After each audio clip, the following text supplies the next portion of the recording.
Hello and welcome to another of our Aziz Podcast. Today we're exploring purpose-driven leadership, how leaders can find real meaning in their work, stay human, and lead with impact even in complex, fast-changing environments. I'm delighted to be joined by two incredible coaches, Caroline Hughes and Jeremy Keeley, who bring unique perspectives on this topic. Caroline became a global director at the age of 39, has led major transformations and leadership development initiatives across multinational organizations. She brings deep experience in building talent frameworks, inclusion and diversity, and supporting senior executives to lead with purpose while maintaining well-being. Caroline, anything I've missed out here? Would you like to add anything? No, I think sometimes I don't recognize myself when I hear these bios. I think you captured it all perfectly. Thank you. And now to Jeremy. He has over 20 years' experience in leadership development, coaching, and business transformation across industries worldwide. He works with leaders at all levels, from startups to C-suite teams, helping them navigate complexity and lead sustainably, bringing humanity into their work. Have I missed anything out, Jeremy? No, that sounds perfect, Khaled. Thank you. Good. Well, we're going to be talking about what purpose really looks like in leadership and how love and empathy play a role. You didn't think that was going to be covered, did you? Also, how leaders can stay grounded when everything around them feels chaotic. So let's kick off. We'll talk about purpose as a buzzword in leadership, but shall we just get a couple of definitions from each of you and what it actually looks like when purpose does drive the way someone leads? Caroline, why don't you start us off? Yeah, I think purpose is a word that's kind of bandied around a lot at the moment, isn't it? And it can mean loads of things to loads of people. I like to kind of pull it back to its most simplest form. And for me, purpose is about being clear in what you're about, kind of really simple. And I think purpose can come about in two ways. You can borrow somebody else's purpose. So, you see that in organizations where there's a clear mission statement, and that can become a personal purpose if that's in alignment with something that you feel you kind of drawn to. And I think the second one is the purpose you discover within yourself. And very often that's the voice you try to ignore for a very long time because it seems too simple. And we try to complicate it. So I kind of start there with purpose. Very good. Jeremy. Yeah, thanks, Caroline. I agree with everything you just said. For me, it's consistent clarity across the organisation about what has real meaning. So you can actually feel it in an organisation when there's purpose-built leaders and something that everybody can rely on. If a leader leads with purpose, and then what you hear in the organisation at a very practical level are conversations about meaning and impact, rather than just KPIs and strategies and what we've got to do next. It's much, much more wide and possibility rather than just, okay, but keep grinding. So for me, that's the very practical element of it. Caroline, can you give us some examples of purpose in action, what it looks like to you? Yeah, well, if we kind of follow Jeremy's thread of if it's clear at the top of the organization, then it becomes a conversation starter for everything that happens. So, for example, if a company's purpose is around delivering growth, or a company's purpose is around doing good in the world, then everything that happens in the organization gets hooked into that objective. And very often I've seen that if you can't create a very clear and deliberate hook that a 5-year-old could understand, there's no budget available. There's no appetite for the discussion available because actually the kind of the red thread is missing. And otherwise you have set of people going off in all kinds of directions, very often doing really good and meaningful work, but it's not in alignment with what it is the organization actually wants to do. So when we see that top to bottom alignment from whether it's the CEO or the MD, right down to the janitor, the coffee maker, who are really clear, I'm here, like NASA, I'm here to put the man on the moon. When you have that level of clarity and that real bite-sized chunk that allows everybody to understand it, then that's what it looks like in action. And then that's where you can get into a conversation about greater meaning. It's a bit like the story, isn't there, about the Jack Kennedy visiting Cape Canaveral, as it was That's then. right. And he saw this chap sweeping up, and he immediately, being a Democrat, he went straight over to him, shook his hand, and said, "What do you do here?" He said, "Me, I helped launch space rockets." And he's brushing away. And that's probably somebody who was received with the purpose of what he was actually doing. Yeah. But these are, back in the 1960s, that was one thing, but these are very tough times now for leaders and chaotic, and it's quite hard to keep up with the notion of purpose. What they say is that it's very hard to drain the swamp when you're up to your neck in alligators. What are you saying now? Because you're coaching a lot of leaders, as I am, in situations where everything's fast moving, everything's not necessarily moving in the direction you would want. How can you keep people focused on the purpose? I think sorry, Jeremy, go ahead. No, you go. Go on. Yeah. I was going to say it kind of begins with maybe not seeing complexity as a problem to be solved. Because I think complexity is the way of the world now. We operate at a faster pace. We have greater access to information than we've ever had. We have AI tools that can do some of the thinking for us. But actually, when we begin to look at complexity as part of a human ecosystem, then we shift the dialogue that we're able to have. You introduced the topic earlier, Khaled, kind of talking about, introducing love and humanity into the organization ecosystem. And it's kind of a risky thing to do, which is a scary statement in and of itself. But I think where leaders can access empathy and they can be deeply self-aware, then it allows them to have a conversation about what is the impact of navigating this complexity? How do we do it in a sustainable way that delivers the results and the outcomes that we would like to have, but also that doesn't kind of wear our people out in the doing of it? Jeremy, we can't continue this. We must talk of love now. Tell us what that actually means, love in the workplace. I mean, a lot of that is banned now, of course. But well, it's you've got not to be, quite yeah, the same obviously, thing, is it? depending on what love means, of course. By the way, I'd finish, one of the things I'd just finish off with what Caroline was saying. I agree with you completely. But for me, the way to really make it work is to make absolutely sure your conversations and your actions as leaders are always consistent with the stated purpose of the organisation. That's the best way in which you engage the organisation around purpose, in my view. And if you can't be consistent, then you've got to explain really clearly why you're not being consistent. But yeah, from a love perspective, kind of why? So for me, love in leadership means focusing genuinely on, with really good intention for the world, if you like. So including sustainability, planet, etc. But for the organisation, for the, if you like, the real customers, the ultimate customers of the organisation, or whether that be patients, for example, or whoever, but also mostly for its people. So you're really focusing on the good and doing that all the time. So then, with good intention. So that's kind of, if you like, a definition of love. You can see it when you see deep levels of trust in the organisation and conversations about, and come back to consistency of behaviour, a consistency of care, straight conversations. For me, it's where you hear straight conversations without judgment. It's kind of, this is the issue, this is what we need to resolve.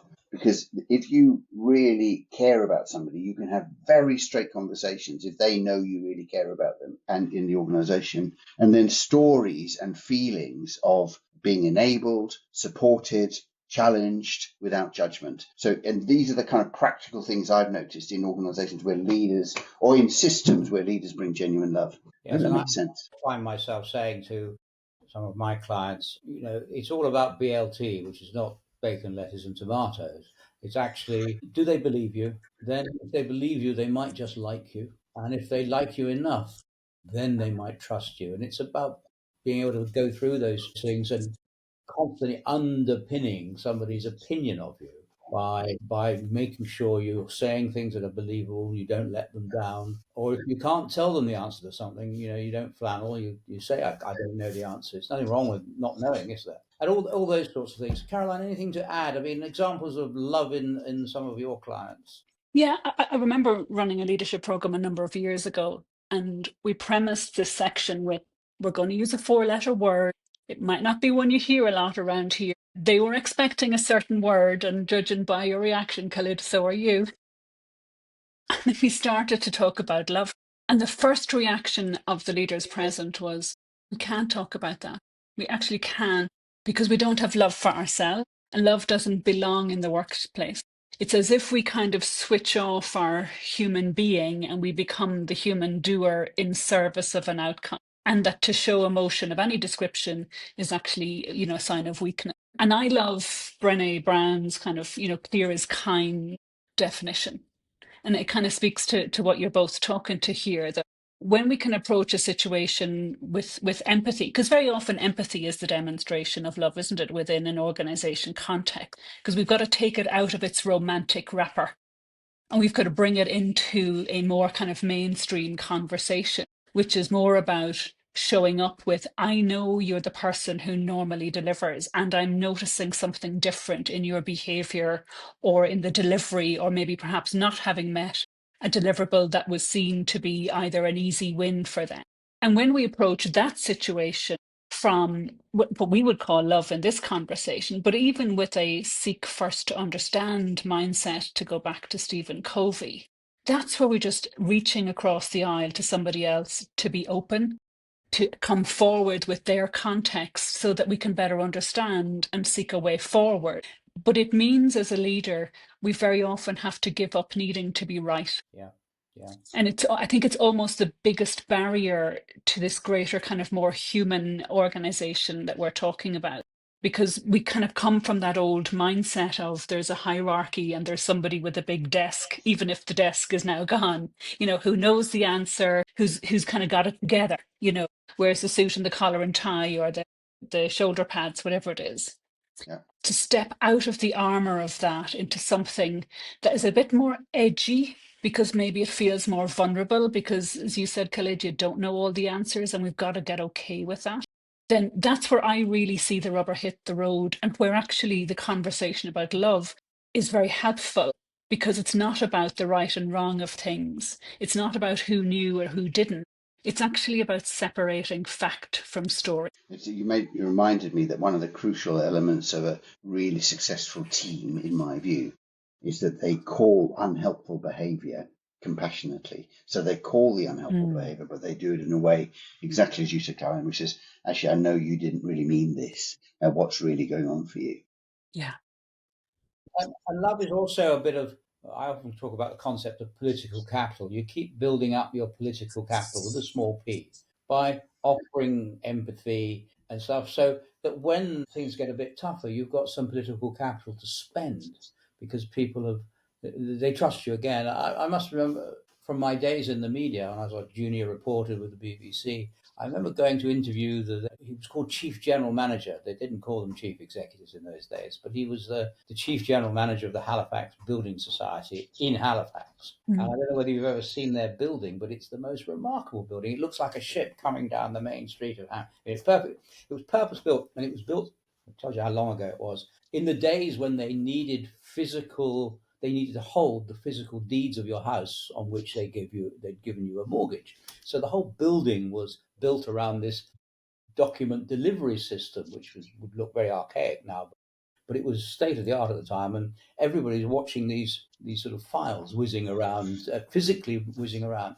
And this chief general manager I always remember, he was sort of a silver-haired fox, he's called Albert Fair. And he said, let's go walk around and keep the camera running if you want to.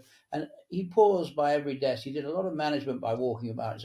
And his phrase was, how are you doing? Because the answer to that is always okay. But he actually had a different phrase. He used to say, are we doing business? And what sort of business are we doing? And that gets people. But it's still focusing. And it's not too challenging. It's just basically saying, how are you doing? But it's in a way that the purpose was doing business, which means if your job was shifting this piece of paper to that piece of paper, or doing something else on checking a conveyance or whatever it might be, he was giving people an opportunity to talk about themselves. I always thought he was a very loving guy, although I didn't realize it at the time, but he was a good fellow. And that's years ago when I did several series on Channel 4 about half-hour interviews with leaders in industry. People like Sir John Harvey Jones and people like that. In those days, Alan Shepard, the Diageo guy. And I always remember people being asked, would I write a book about what these leaders all had in common?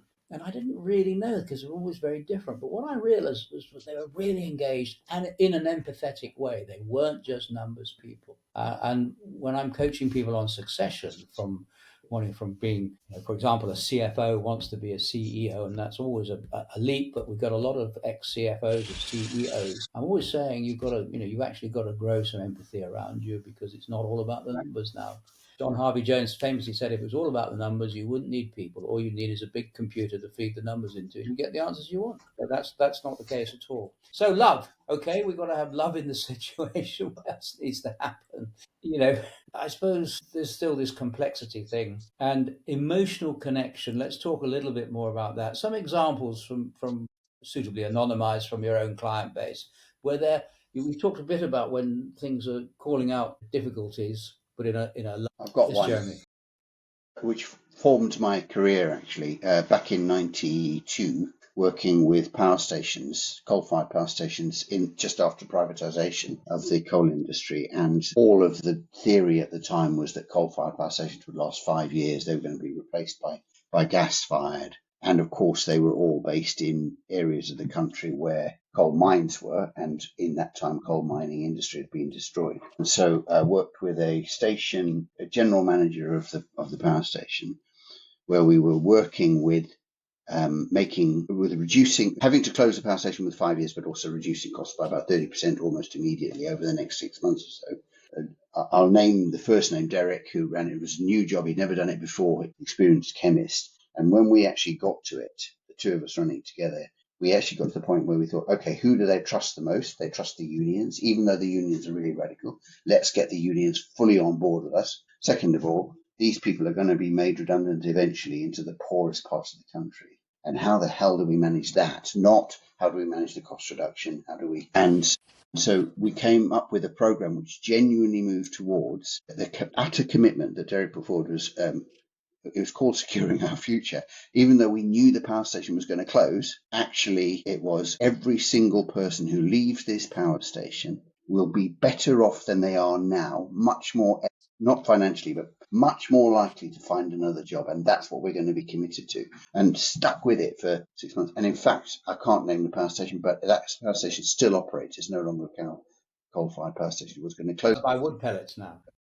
Yeah, it's a completely different renewable energy, but it could have easily closed properly within the 5 years. Amazing. For me, that was probably the demonstration of genuine love and leadership related to purpose. And by the way, really complex at the time. We're coming to the end of our podcast, but I just wonder, everybody will say it's all very well, this is typical coach speak, we've got to do this, we've got to do that. We're up to our neck in alligators. So some tips. When you're under pressure and you're a leader, how do you stick to this leading with purpose? How do you do that, Caroline? So I think it begins with connecting deeply with who you are and how does purpose apply to you as a person. Because particularly when times are tough and your people are looking to you for leadership, for direction, for surety, if you're just reading something that's on a wall, but that is not really embodied in the way in which you act consistently every day, you're going to really have a challenge in that time. Now, what great leaders do, of course, is they use crisis to their advantage, and they use that kind of as their capstone to really access that inner X factor we know we have, but it rarely gets tested until times are tough. So I say step one, what is true for you relative to the purpose of your organization? Get really clear and get consistent. And if you don't know what it is, start looking at the way in which you make decisions and the way in which you collaborate, because your actions are going to tell you exactly what it is. Otherwise, other people are going to write the script for you based on how you're showing up. So that would be my very kind of top tip to keep it simple for today. Jeremy, finish us off with I agree. I build on that, Caroline. I would say the first thing you do is notice it. If you haven't noticed that you've lost your purpose, then so notice it, and then do not overly punish yourself, but get on with it. Tap into why you are here really, which is, I think, very consistent with what you're saying, Caroline, and then keep going. Pick up the pieces, come back into the game. Just keep it. Just go again. Just keep it going, basically. Well, thank you, Caroline and Jeremy, for such an insightful discussion. Purpose-driven leadership isn't just a concept. It's about the choices we make. It's also about the values and the humanity we show every day. So that was good stuff, really. I hope you enjoyed that. So take a moment to reflect. What's your real purpose, and how do you actually turn that into your leadership? And how can you do more of it to reflect better on the way you lead?